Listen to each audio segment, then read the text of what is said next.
you've been living under a rock, you may have missed that Walter Isaacson. Walter Isaacson. Walter Isaacson. Walter Isaacson just came out with his latest on Elon Musk. He's been making the rounds, doing podcast interviews, and I've been listening to them. He had an awesome interview with Lex Friedman, and part of it, they talked about Elon's productivity methods. And so today, I'm going to give you 3 tips that Elon uses and 1 cautionary tale you're going to want to stick around for at the end. Let's get right into it. Now, the first thing that Elon does amazingly well, according to Walter Isaacson, is that he puts himself in high pressure situations. Everything that Elon works on is super important, not only to him, but really the future of humanity. Elon is solving some of the biggest problems in the world, and that puts a ton of pressure on him. And according to Walter Isaacson, he thrives in that pressure. Anything less and he would be bored. You know, my job, I work in games, and yeah, they're important to a lot of people, but I'm not going to sit here and pretend that working on games is the same as building electric cars for the world or anything like that. If you want to really thrive in your career,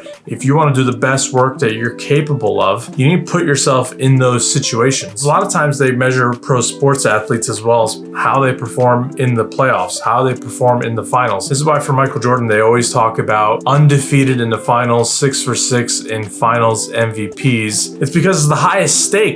That's where all the pressure, all the lights, there's only 2 teams in the finals. And you have to put yourself in that position if you want to really rise up to that level. Like for me, you know, whenever there's new work that comes my way, or people ask me like, how do you work on all these different projects and whatnot? I really just tell the people and I tell myself, like, what choice do I have? Like, I have to do all this. Like, there's not an option. It has to be done because the community and the fans demand it. That's the kind of level of pressure you need to put on yourself. Try to kind of put your brain in a position to where it becomes the most important thing that you can do. The next thing they bring up is Elon is not a multitasker, even though he has so many different projects and companies that he's working on. He says he's a serial tasker, which means that he's working on one task and one project or problem at once. He puts all his energy and focus into that. And then when that's done, he'll take a break and shift on to the next thing. No doubt there are a billion things in his mind all at once. There's no way he's not thinking about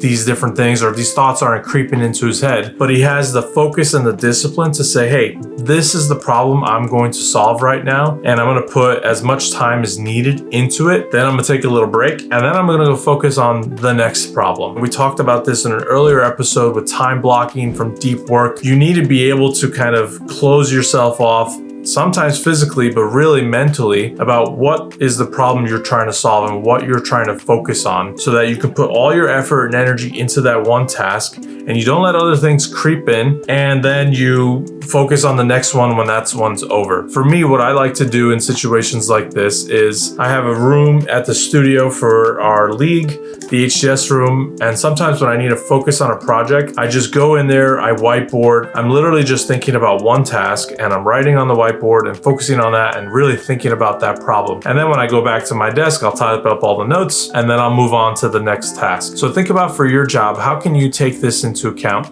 How can you make sure that you're being very disciplined, you're closing out your Teams, your Slack, whatever it might be, and you're focused on one task, and then you pick your head up and you move on to the next task. I think if you do more of that, you'll find that you're going to be more productive, but you're also going to do higher quality work. The next thing that Walter Isaacson talks about is the extreme focus and fierce urgency that Elon brings to all his projects. This is a huge part of what makes him productive, is because he's working very quickly. If you think about all of these 3 tips that I'm giving you separately, you can see how they could incrementally kind of help out. But I think the superpower that Elon has is doing all of them together. Elon having this fierce urgency, I think, really takes a lot of people aback. Everything is super important. Everything has really high pressure, like I mentioned in the first one. And in that moment, that's the thing that everyone is focused on. You should think about this when you're working on your job too, right? But try to think about the thing that you're working on this moment. You know, you've really decided, hey, this is what I'm going to focus on. This is what I'm going to spend my energy on. Really hone in and get down to brass tacks and get that thing done as quickly as you can so that you can move over to the next thing. Having that urgency, inspiring that urgency among the team will really help everyone be more productive and focused on the things that they're doing. Now, obviously, there is a toll that is taken with all of this extremity, I guess you can call it. And Walter talks about it, how Elon really can't savor or celebrate his wins or his moments. So this is kind of a price that Elon pays, where there's never this satisfaction in the things that he's doing. And sure, he can look at the product and, you know, he can know it's good, but he's always kind of moving on to the next thing, and his brain is kind of wired that way. It is really important to celebrate those wins, and that doesn't mean you take a week off and you're just going to celebrate anything like that, but you need to have a moment of reflection to where